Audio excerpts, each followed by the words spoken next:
Good morning India. दोस्तों नमस्कार। दोस्तों एक नई और दिलचस्प कहानी में आप सबका फिर से स्वागत है। कहानी शुरू करने से पहले मैं हर रोज की तरह आपको एक बार फिर याद दिला दूं, इस कहानी को सुनते वक्त आप चाहो तो ईयरफोन या फिर हेडफोन का उपयोग कर सकते हो। इससे इस कहानी की ऑडियो क्वालिटी आपको पसंद आएगी जब आपके कानों तक पहुंचेगी। चलिए दोस्तों, अब इस कहानी को शुरू करते हैं। और हाँ, वीडियो पसंद आए तो आप वीडियो को लाइक कर देना, हमें भी अच्छा लगेगा। ये बात उन दिनों की है जब मेरी शादी 7 साल हो चुकी थी। सब मुझे ताना देते थे क्योंकि मैं अभी भी ब्रेड से नहीं हुई थी। फिर भी मैं मन मारकर सहती रहती।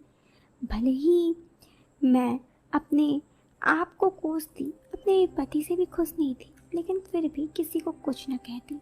भले ही मेरा अफेयर अपने पड़ोसी से था, लेकिन मैं उससे और कुछ नहीं चाहती थी। एक बार मैं अपने ससुराल, जहाँ पे मेरा परिवार है, वहाँ गई तो वहाँ पे कुछ ससुराल के और लोग रहते। उनकी चचिया ससुर रहते। उनके पत्नी का देहांत हो चुका था। उनके घर पर एक बेटी थी जो शादीशुदा थी। उनके दामाद का हमारी प्रॉपर्टी पर नज़र था। उनका इस बार की छुट्टी में आना था। मुझे ये मालूम था कि ये मेरे जो चचिया ससुर हैं ये अच्छे इंसान नहीं है। खैर, मैं अपने घर अपने पैतृक गांव गई हुई थी तो मैं खेत घूमने चली गई। मैंने सोचा कि चल कर देखूं गांव में क्या क्या हो रहा है, कौन सी फसलें लगी हैं। उस वक्त मौसम भी कुछ ठंड था। मैं सॉल ओढ़े अपने खेत में घूम रही थी। मुझे मकई के खेत में कुछ हलचल होती देखी। मैं वहां जाकर देखी क्या के क्या है तो पता चला कि मेरे ससुर जी थे। वहाँ गांव की कोई औरत भी थी। दोस्तों, ये मेरे वही चचिया ससुर थे। मैं उन दोनों को देखी लेकिन वहाँ कुछ नहीं बोली। कुछ देर बाद मुझे लगा मुझे वहाँ से चले जाना चाहिए। मुझे देख वो औरत मेरे ससुर जी को कुछ शायद बोल रही थी, वही मेरे चचिया ससुर को। खैर, मैंने उन्हें कुछ नहीं बोला। शाम हुई तो सबने खाना खाया। रात को मैं सोने गई, मगर मुझे ठंड लग रहा था। अब कहाँ नींद आने वाली थी। ऐसा नज़ारा सब देखकर मेरा दिमाग में कुछ और ही चल रहा था। ऐसा पहली बार हुआ था। अगले दिन मैं घर वापस आ गई। अब मैं चाह रही थी कि मैं उनसे बात करूं। शायद ईश्वर को भी यही मंजूर था। इस दिन के लिए मेरा ज़्यादा इंतज़ार भी नहीं करना पड़ा। अगले ही हफ्ते चचेरा ससुर जी हमारे घर आए। वैसे तो वो हमेशा आते रहते, पर उस तरफ से कभी ख्याल नहीं आया। वो शाम को आए और मुझसे अपनी नजरें नहीं मिला पा रहे थे। मैं भी कुछ नहीं बोली। मेरे पति घर पर थे। रात को कुछ यूं हुआ कि मेरे पति महोदय ने उन्हें नींद आ रहा था तो किसी बात पर मेरा उनसे काफ़ी लड़ाई हो गया मेरे पति से। मुझे 7 साल पहले की बात याद नहीं है, लेकिन लड़ाई हो रहा था तो मैं भी जोर जोर से बोलने लगी ताकि ससुर जी को कमरे तक आवाज़ चली जाए और उनको मालूम पड़े कि मैं अपने पति के साथ बिल्कुल खुश नहीं हूँ। जैसे मैंने सोचा वैसे ही हुआ। ससुर जी हमारे कमरे की तरफ चले गए। जब मुझे महसूस हुआ कि ससुर जी आ चुके हैं, मतलब चचिया ससुर जिनका नाम मुकेश था, मैंने अपने पति से कहा, आप अपनी शादी को कितने साल हो गए? आप मुझे क्या चाहते हैं? मैं सबसे क्यों छुप रहूं? क्यों मैं हमेशा ये कहूं कि मेरी गलती है? आखिर मेरी तो कोई गलती है नहीं जो मैं पेट से नहीं हूँ, और मुझे भी पेट से होना है। इस बात पर मेरी क्या गलती है? इस बात पर मेरे पति मुझसे गुस्सा होने लगे और उन्होंने मुझे समझाया कि हम डॉक्टर के पास चलते हैं, कोई व्यवस्था करते हैं। मेरे पति इस बात से नाराज होने लगे।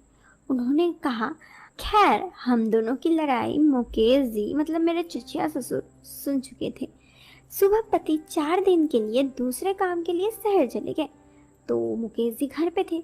उसी वक्त मैं अपनी सहेली को फ़ोन की और मेरे ससुर तब हॉल पर बैठे थे। मैं सीढ़ियों से उतरते हुए फ़ोन पर ये बोलती उतरी, देखो मुझे भी दिलवा दो, लेकिन मुझे भी चाहती हूँ कि मैं भी पेट से हूँ। ये सब सुनकर मुकेश जी मेरे तरफ देखने लगे। मैंने झट से फ़ोन कर दिया। सर, उन्होंने कहा, भैया औरत, ये सब क्या है?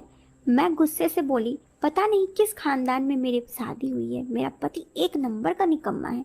ये सब बातें असलियत में ही हुई थी। मेरी ये बात से तेरा मतलब है? मैं बोली, वही मतलब है जो आप समझ रहे हैं। वो मुझे डांटने लगे। मैं भी बोली, अब आप मुझे मत सिखाइए, मैंने उस दिन आपको सब कुछ देखा था। इस पर वो गुस्सा हो गए और उन्होंने मुझे कहा, तुम समझती हो क्या हो?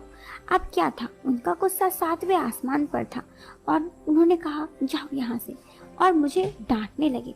उस दिन मुझे बहुत बुरा तो लग रहा था, लेकिन मैं भी जानती थी, मैं जानबूझकर उन्हें सुना सुना के ये सब बातें मेरी सहेली को बोल रही थी। इसीलिए मैंने उस वक्त उन्हें ज्यादा कुछ नहीं कहा, बस हल्का सा गुस्सा दिखाई। फिर क्या था, जो मैं चाहती थी वही हुआ। आखिर वो भी तो इंसान ही थे ना, और पिघले कैसे ना।